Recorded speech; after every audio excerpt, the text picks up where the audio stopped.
The world's climate is changing and its impact is already manifesting in many regions of the world, including in Africa. This is according to the Intergovernmental Panel on Climate Change. My name is Dauda Fodesuma, matriculation number 1790947. In this short video, I will be presenting the climate change impacts and vulnerabilities on my home city, Freetown. Freetown is the capital of Sierra Leone and a major port city on the Atlantic Ocean. It covers an area of 81.48 square kilometers and is located on the rocky Sierra Leone Peninsula on an excellent natural deep water harbor at the tip of a range of wooded hills. It is the hub of the nation's administrative, financial and economic center of Sierra Leone. The population of Freetown is estimated at 1.2 million people. Freetown was founded in 1787 by Great Britain as a settlement for freed slaves. In 1792, about 1,100 free slaves landed on the Sierra Leone Peninsula and founded the city. Freetown also served as a destination for freed American slaves until about 1885. The city's economy revolves largely around its harbor, which is the largest natural harbor in Africa and the third largest in the world. The city is the home to Frabe College, the oldest university in West Africa, founded in 1827. Freetown municipality is politically divided into three regions: the east, central, and west end of Freetown. The east end of the city contains the city's largest population and generally the poorest part of the city. The central of Freetown includes the Central Business District and is the location of Sierra Leone's tallest and most important buildings, including foreign embassies. The city's informal housing settlements are mainly at Krube, which is located along the coastline of central Freetown. The west end of Freetown is the relatively affluent part of the city, where most of the luxurious hotels and casinos are located. The Freetown economy comprises of both formal and informal sectors. The formal sector is made up of services and manufacturing, including banking, telecommunications, entertainment, hospitality, tourism, food and beverage processing, fish packaging, petroleum refining, and manufacturing industries. The informal sector is largely made up of petty trading and artisanal fishing. Like the rest of Sierra Leone, Freetown has a tropical savanna climate with a rainy season that starts from May until October. The rest of the year represents the dry season. The beginning and end of the rainy season is marked by strong thunderstorms. The city's high humidity is somewhat relieved in November through February by the famous Harmattan wind that blows from the Sahara Desert. The average temperature in Freetown ranges from 21 degrees Celsius to 31 degrees Celsius all year round. The mean annual temperature has increased by 0.8 degrees Celsius since 1960, an average rate of 0.18 degrees Celsius per decade. The mean annual rainfall in Freetown is about 800 millimeters. The months of July and August have the highest rainfall during the year, averaging 735 and 790 millimeters respectively. The city of Freetown is not new to the consequences of severe weather events that are due to climate change.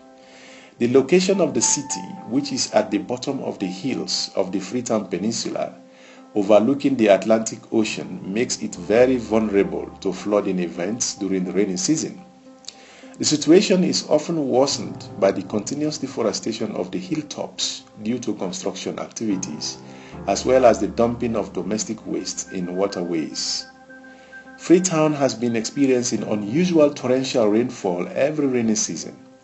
This has caused a series of flooding events in the city year after year.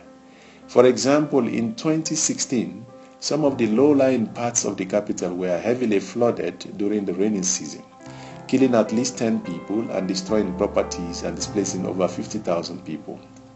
Similarly, in August 2017, due to heavy overnight downpour of rain, most of the capital was flooded with high-speed flowing water destroying everything along its path, including houses, schools, offices, and businesses. The downpour also caused a tragic mudslide at the peak of Mount Sugarloaf in Freetown, killing over 500 people and displacing thousands more. About 800 people are still unaccounted for to date. The mudslide and flooding was mainly blamed on deforestation and the unusual intensity of the rainfall.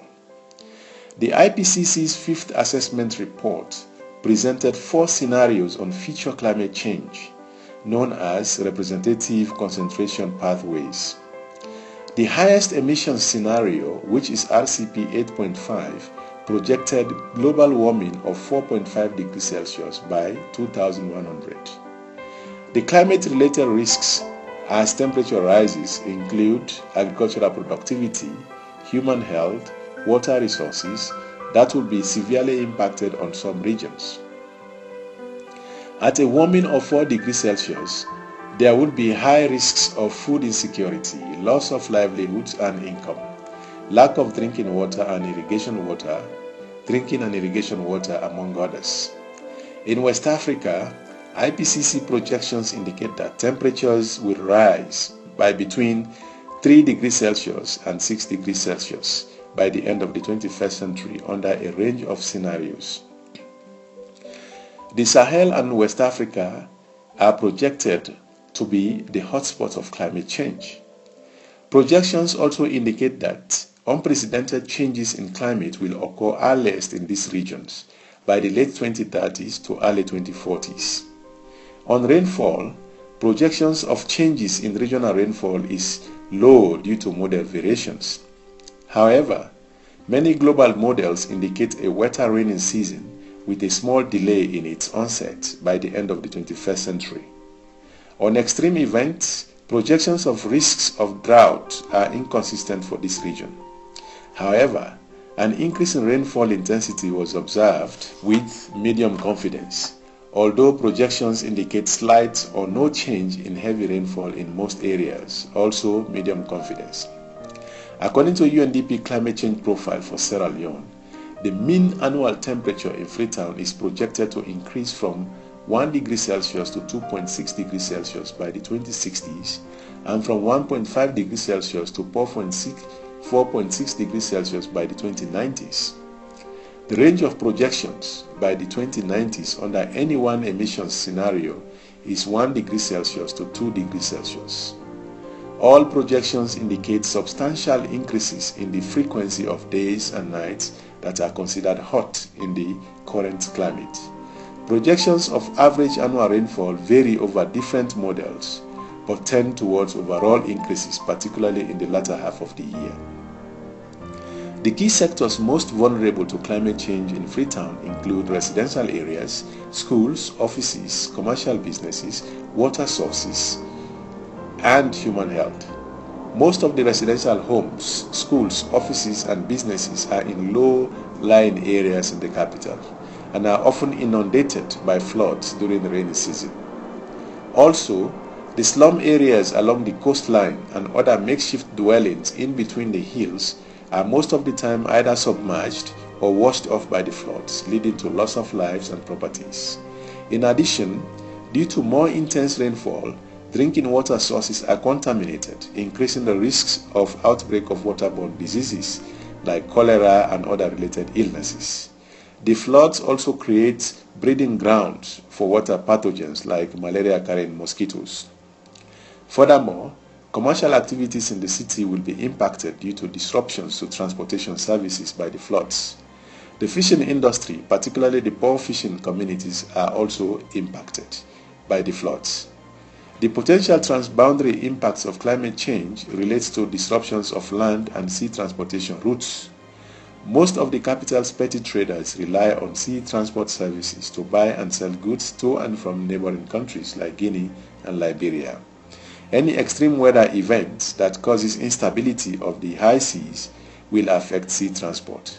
Another transboundary impact relates to health problems associated with dead bodies being transported to neighboring countries by sea current. Recently, about 9 dead bodies of people killed by the flooding and mudsliding in Sierra Leone were found on the shores of Guinea's capital, Conakry. I thank you for listening.